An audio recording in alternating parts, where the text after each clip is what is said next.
भारत तिवारी और भगत सिंह, क्या दोनों का मकसद एक ही था? भारत तिवारी जिसका भी बिहार के अंदर इनकाउंटर हुआ और उसकी मौत हो गई, और फिर जब उसने लाइव वीडियो की थी इनकाउंटर से पहले, तो उसमें उसने बताया था कि मेरा जो मकसद है वो भगत सिंह वाला है, या जो मेरा तरीका जिसपे मैं चल रहा हूं वो भगत सिंह वाला है। फिर बाद में लोगों ने जब वीडियो बनाई कि ये भगत सिंह वाला नाम इसने लिया, ये कौन है, इसका और इसका आपस में क्या मामला है। फिर जब पुलिस ने उसका इनकाउंटर कर दिया, उसकी मौत हो गई, उसके बाद पुलिस वालों की तरफ से बयान आया ये बहुत सारे क्रिमिनल में और बहुत सारे जराइम के अंदर ये पाया जाता था। बहुत सारी फिर न्यूज ऐसे है कि इसका कोई भी क्रिमिनल रिकॉर्ड इससे पहला नहीं है। अब भगत सिंह की तरफ लोग जा रहे हैं कि ये भगत सिंह और इसका आपस में क्या मामला है। भगत सिंह को भी इसी तरीके से मार दिया गया था और भारत तिवारी को भी मार दिया गया था। इसके बीच में जो फर्क है ना, जो डिफरेंस है वो ये है कि भारत से जो ये भारत तिवारी है, इसको तो अपने ही लोगों ने मारा, अपने ही लोग जो थे उन्होंने मार दिया, और ये अपने ही लोगों के खिलाफ बोल रहा था, अपने ही लोगों के खिलाफ जो है, या तो वो कह रहा था मैं आज़ादी चाहता हूं, जो हमारे गांव की हालत है, जो हमारे गांव में बहुत सारी चीजें वो सही नहीं हो रही, मैं उनके खिलाफ लड़ रहा हूं। इसने तो अपने ही सारे मामलात अपने ही लोगों के सामने रखे थे। लेकिन जो भगत सिंह था उसका मामला अलग था, वो यहाँ पे रह के वो अंग्रेजों के खिलाफ लड़ रहा था, जो बरतानी हुकूमत थी उसके खिलाफ वो यहाँ पे लड़ रहा था, तो उसको फांसी दे दी गई थी। अब भगत सिंह की अगर बात करें तो 1929 में उसने दिल्ली हाई कोर्ट के अंदर बम मारे थे।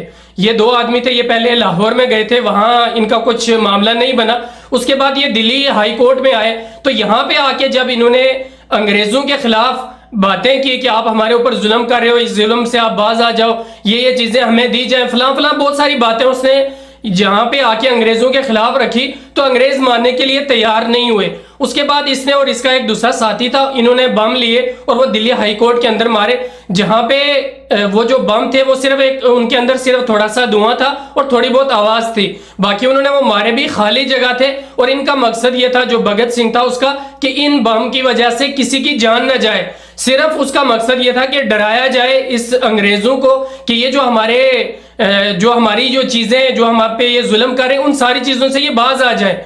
लेकिन उसके बाद क्या हुआ कि ये इसको कहा गया कि तुम भाग जाओ। ये कहने लगा मेरा मकसद भागना नहीं है, मेरा खिलाफ इन अंग्रेजों से आजादी चाहना है, अगर मैं भाग जाऊंगा तो फिर इसने अपने आप को जो है वो सिलेंडर कर दिया और अंग्रेजों ने इसको गिरफ्तार कर लिया।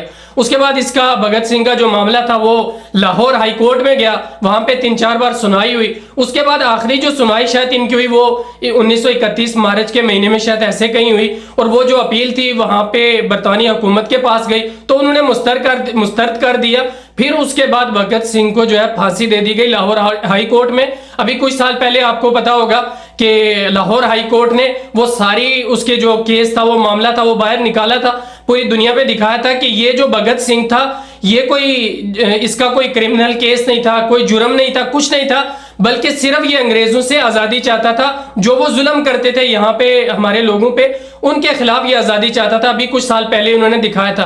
कहने का मकसद ये कि भगत सिंह का वो मामला आज तक हाई कोर्ट के अंदर बड़े अच्छे तरीके से संभाल के रखा गया है, उसका केस, उसका वो सारा मामला। अब जो ये भारत तिवारी था जिसका इनकाउंटर हो गया बिहार के अंदर, ये भी उसी तरीके से पिस्टल लेके गया। इसने कहा कि पहले उसने कहा कि इसके अंदर फायर नहीं है, मैं आपको मार दूं, मैं ये कर दूं, बहुत सारी चीजें उसी भगत सिंह के तरीके पे इसने की।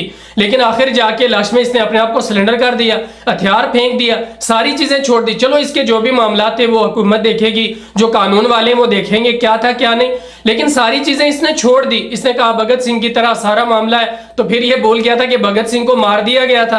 तो खैर वही हुआ कि इसने जब सिलेंडर भी कर दिया भगत सिंह की तरह, हथियार भी छोड़ दिए, सारा कुछ, फिर भी इसका इनकाउंटर हुआ और इसे मार दिया गया। इसको अपने ही लोगों ने मारा और जो भगत सिंह था उसको अंग्रेजों ने मारा था, ये फर्क है। बाकी यहाँ पे जब इसने सिलेंडर कर दिया और हथियार फेंक दिए, फिर मारना नहीं चाहिए था। यही सवाल आज पूरे सोशल मीडिया पे हर कोई मीडिया वाला, हर कोई आदमी पूछ रहा है कि जब उसने हथियार फेंक दिए, सिलेंडर कर दिया, उसके बाद मारना नहीं चाहिए था। क्या आपको भी लगता है ऐसा होना चाहिए था या नहीं? आप कमेंट के अंदर जरूर बताएं।